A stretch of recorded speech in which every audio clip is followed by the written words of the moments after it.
Welcome back to Breslov campus.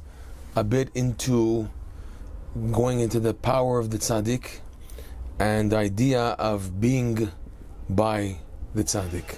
But first, to explain, when Rebbe Nachman of Breslov was alive, he wanted his followers to be by him by set times.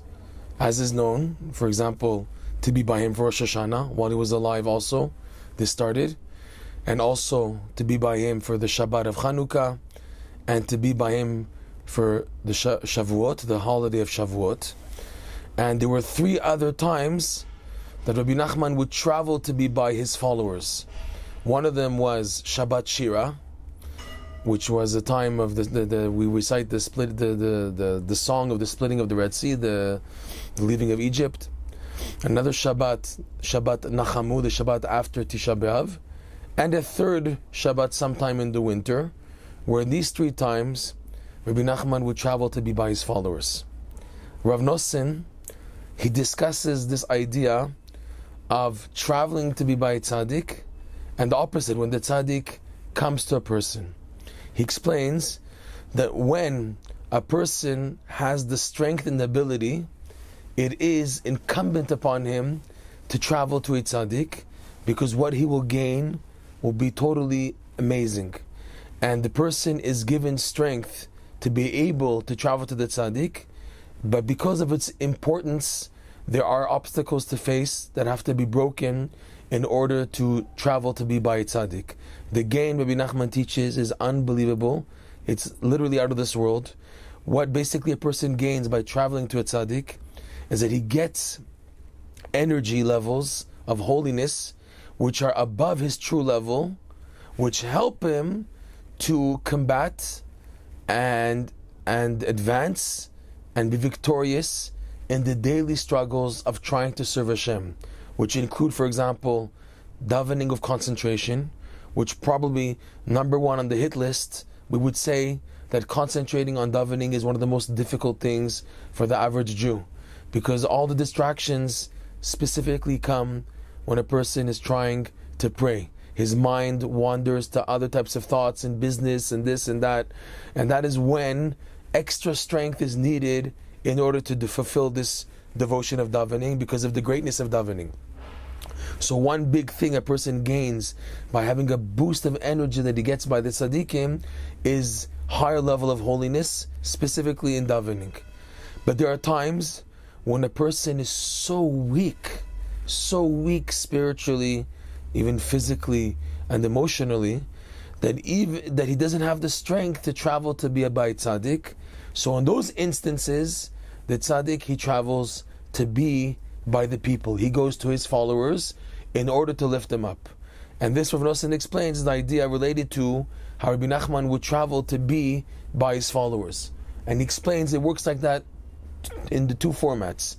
There are times of the year where there is strength in the air to help you to advance, and to overcome obstacles. Like, for example, Rosh Hashanah. Rosh Hashanah is in the month of Tishrei.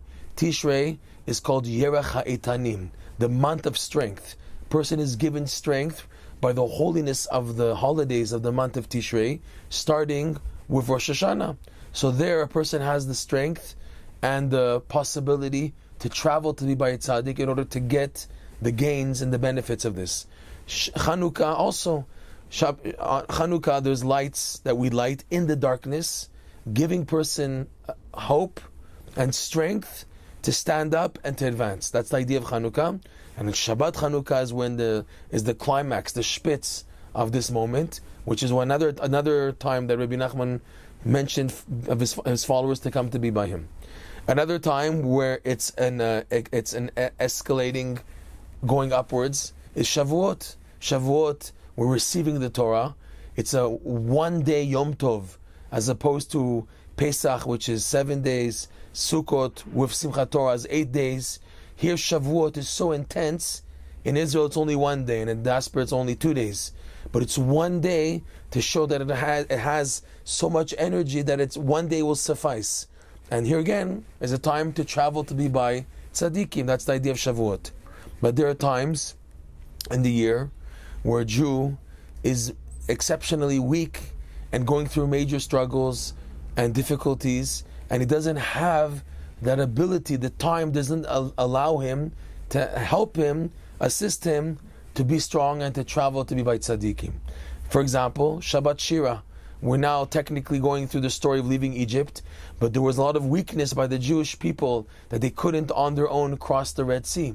They needed the encouragement and the command and the directives and direction of Moshe Rabbeinu to get them out through the splitting of the Red Sea. That's the idea of Shabbat Shira, which is again when we recite the splitting of the Red Sea, and also the Shabbat after Tisha B'Av, where we feel the destruction of the temple, the moral destruction of the light of the Jewish people, and we need a real boost. That's Shabbat Nachamu, where we need someone to help us, to lift us up. And it's the idea that when Rebbe Nachman was alive, he would travel to be by his followers, and even till today, the idea is that the tzaddikim, they help and assist a person to get back up on his feet. So it works two ways. There's when I can travel to be by a tzaddik, and where the tzaddik travels to be by me. And it's not just necessarily a physical tzaddik, but the spirit, the presence, the essence of the souls of the tzaddikim, which is the Zohar teaches and the Gemara teaches, they continue to be in this world even after their passing, even more so. So there also exists me traveling to be by tzaddikim, or graves of tzaddikim, or when I'm too weak and out of it and I can't, that their spiritual essence and their power and their merit travels to be by me. And it works both ways. But the bottom line is that a person will need the help and assistance of the tzaddikim in order to fulfill the Torah. This is something very important that people should remember, that Hashem designed the Torah, that it's not just you and Hashem and the Torah and that's it. There's you, Hashem, the Torah, and the tzaddikim. And this is included in the words of Korach. When Korach was being swallowed on the earth, he said, Moshe, Hashem emet, Moshe emet, v'torato torat emet. Hashem is true, and the Torah is true, and Moshe is also true. You need the three factors. There's the truth of Hashem, the truth of the Torah, but there's also the truth of the tzaddikim, which is the key for also everything else. To connect to and feel and experience Hashem, to connect to and to incorporate and integrate the Torah, you're going to need the tzaddikim. This is the idea of why it's so important to be connected to tzaddikim and to receive from their light, to help you in your personal difficulties to get out and to advance. B'ezrat Hashem. And this is the idea of the Shabbatot, or times when traveling to the tzaddikim, or when the tzaddikim would travel to be by their people, and how even till today this concept does exist, and how it is necessary to connect to.